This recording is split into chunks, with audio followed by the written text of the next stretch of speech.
வணக்கம். இந்த நியூஸ் 18 தமிழ்நாடு செய்திகளை தொகுத்து வழங்குவதற்காக நான் பாலவேல் சக்கரவர்த்தி. தலைப்புச் செய்திகளை பார்ப்பதற்கு முன்பாக முதலில் எஸ்ஐஆர் படிவங்கள் பதிவேற்றம் தொடர்பாக திமுக சட்டத்துறை செயலாளர் என்ஆர் இளங்கோ டெல்லியில் செய்தியாளர்களை சந்தித்த காட்சிகளை தற்போது பார்க்கலாம். இந்த எஸ்ஐஆர் நடைமுறை, அதனுடைய கால அளவீடுகள் நடைமுறைக்கு ஒவ்வாதவை என்பதை மீண்டும் மீண்டும் வலியுறுத்தி வந்தார்கள்.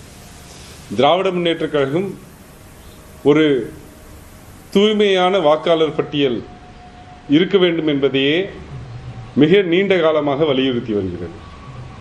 இறந்து போன வாக்காளர்களை நீக்க வேண்டும், இரட்டை பதிவு இருக்கக்கூடிய வாக்காளர்களை நீக்க வேண்டும், குடிமாறி சென்றோரை நீக்க வேண்டும் என்று வெகு நீண்ட காலமாக, சொல்லப்போனால் 2002 கடிதங்கள் எழுதி கொண்டிருந்திருக்கிறோம், வழக்குகளும் தொடர்ந்திருக்கிறோம்.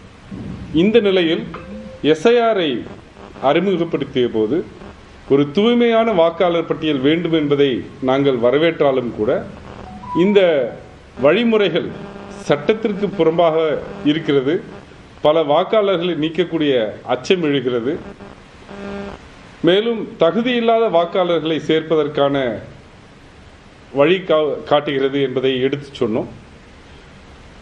அதில் முதலாவதாக காலக்கெடு என்பது மிக நடைமுறைக்கு ஒவ்வாததாக இருக்கிறது என்பதை நாங்கள் வலியுறுத்தி கொண்டே இருந்தோம். கழகத் தலைவருடைய வழிகாட்டுதலின் பேரில் வழக்கு தொடரப்பட்டது. ஜனநாயக முறையில் கூட்டணி கட்சி தலைவர்கள் அனைவரும் கூட்டம் கூட்டி அறப்போராட்டம் நடத்தினோம். இருந்தாலும் கூட களத்தில் இருந்து எந்த ஒரு வாக்காளருடைய வாக்கும் நீக்கப்படக்கூடாது என்பதற்காக திராவிட முன்னேற்றக் கழகத்தினுடைய BLA2க்கள் பணியாற்றினார்கள்.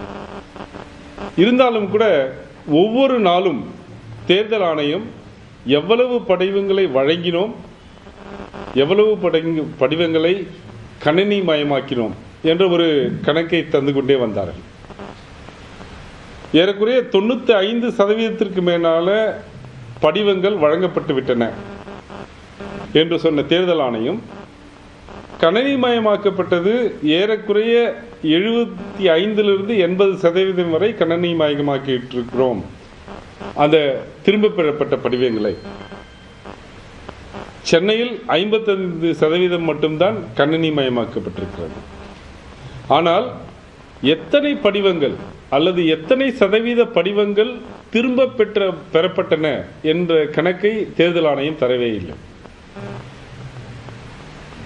எவ்வளவு கொடுத்தோம் என்று சொல்கிறார்கள், எவ்வளவு கணினிமயப்படுத்தினோம் என்று சொல்கிறார்கள், எவ்வளவு திரும்ப பெற்றோம் என்பதை சொல்லவே இல்லை. இது பல வாக்காளருடைய வாக்குகளை நீக்கிவிடும் அச்சம் இருக்கிறது. மேலும் பெறப்பட்ட படிவங்களை கணினிமயமாக்குவதில் மிகுந்த காலதாமதம் நாங்கள் உணர்ந்தோம்.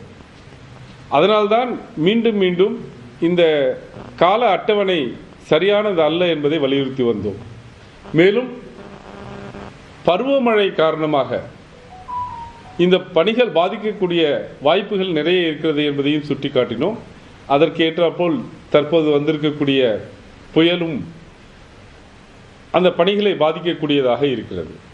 இந்த நிலையில் தேர்தல் ஆணையம் திராவிட முன்னேற்றக் கழகத்தினுடைய அந்த நியாயமான வாதத்தை ஏற்று ஒரு வார காலத்திற்கு இந்த கணக்கீட்டு காலத்தை நீட்டித்திருக்கிறது.